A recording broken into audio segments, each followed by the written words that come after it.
আপনি কি চান আপনার জীবন থেকে টানাটানি আর অভাব অনটন চিরতরে দূর হয়ে যাক? আপনি কি চান আপনার ঘরে রিজিক আসুক বৃষ্টির মতো? আমরা অনেকেই দিনরাত অক্লান্ত পরিশ্রম করি, কিন্তু মাস শেষে দেখা যায় পকেটে আর কিছুই থাকে না।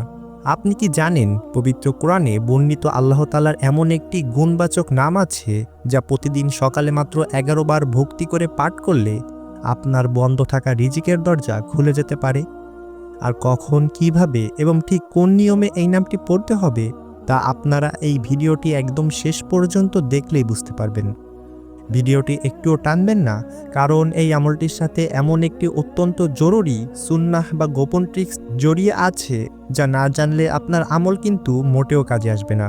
তাই ভিডিওটি মনোযোগ দিয়ে শেষ পর্যন্ত দেখতে থাকুন। প্রিয় ভাই বোনেরা, দুনিয়ার নিয়ম হলো মানুষের কাছে চাইলে মানুষ বিরক্ত হয়, কিন্তু আসমানের মালিকের নিয়ম হলো তার কাছে না চাইলে তিনি অসন্তুষ্ট হন। সমস্ত ধন ভাণ্ডারের চাবিকাঠি কিন্তু একমাত্র মহান রব্বুল আলামিনের হাতেই। পবিত্র কোরআনে সূরা ফাতির এর 15 নম্বর আয়াতে মহান আল্লাহ তাআলা পরিষ্কার ভাষায় বলে দিয়েছেন, ইয়া আইয়ুহান নাসু আনতুমুল ফুকারাউ ইলাল্লাহ আল্লাহু হুয়াল গনিয়্যুল হামিদ। যার অর্থ, হে মানুষ, তোমরা তো আল্লাহর মুখাপেক্ষী, আর আল্লাহ তিনি তো অভাবমুক্ত, প্রশংসিত। অর্থাৎ আমরা সবাই কাঙাল, আর আল্লাহ হচ্ছেন একমাত্র ধনী এবং অভাবমুক্ত। হাদিস শরীফেও এসেছে, যে ব্যক্তি আল্লাহকে হৃদয় থেকে ডাকে, আল্লাহ তার অভাব দূর করে তাকে অমুখাপেক্ষী বা ধনী করে দেন। আপনি যখন আল্লাহর এই বিশেষ নামের উসিলা নিয়ে ডাকবেন, তখন আল্লাহ আপনার মনের সব চাওয়া পূরণ করে দিবেন। এবার চলুন এই ভিডিওর সবচেয়ে গুরুত্বপূর্ণ অংশে যাওয়া যাক। এই নামটি কখন এবং কতবার পড়বেন? আল্লাহর সেই মহিমান্বিত অভাব দূরকারী নামটি হলো ইয়া গনিয়্যু, যার অর্থ হে অভাবমুক্ত ধনীকারী। প্রতিদিন সকালবেলা, বিশেষ করে ফজরের নামাজের পর সূর্য ওঠার আগে এই আমলটি করা সবচাইতে উত্তম। অজু অবস্থায় জায়নামাজে বসে প্রথমে 3 বার দুরুদে ইব্রাহিম বা ছোট কোনো দুরুদ শরীফ পাঠ করে নেবেন। এরপর পূর্ণ একাগ্রতার সাথে এবং আল্লাহর উপর অটল বিশ্বাস রেখে এই নামটি ঠিক 11 বার পাঠ করবেন। পড়া শেষ হলে আবারও 3 বার দুরুদ শরীফ পড়ে আল্লাহর কাছে অত্যন্ত বিনয়ের সাথে হাত তুলে দোয়া করবেন এবং আপনার সচ্ছলতার জন্য আল্লাহর কাছেই সাহায্য চাইবেন।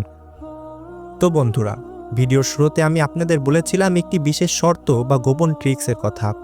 আমাদের মনে রাখতে হবে, শুধু ঘরে বসে দোয়া করলেই কিন্তু আকাশ থেকে টাকা বা খাবার নেমে আসবে না, কারণ ইসলাম আমাদের অলস হয়ে বসে থাকতে শেখায়নি। আসল ট্রিক্স হলো আপনাকে অবশ্যই হালাল উপায়ে জীবিকা উপার্জনের জন্য সর্বোচ্চ চেষ্টা এবং মেহনত করতে হবে। কোনো অসৎ উপায় বা হারামের সাথে নিজেকে জড়ানো যাবে না। আর সেই হালাল মেহনতের পাশাপাশি যখন আপনি প্রতিদিন সকালে এই আমলটি করবেন, তখন আপনার সেই অল্প মেহনতই আল্লাহ তাআলা এমন বরকত দান করবেন যে আপনার সমস্ত অভাব দূর হয়ে যাবে। আপনি নিজেই অবাক হয়ে যাবেন যে কিভাবে আপনার সব সংকটের সমাধান হয়ে যাচ্ছে। আল্লাহ তাআলা আমাদের সবার জীবন থেকে অভাব মুক্ত করে দিন এবং হালাল রিজিক দিয়ে আমাদের জীবনকে বরকতময় করুন।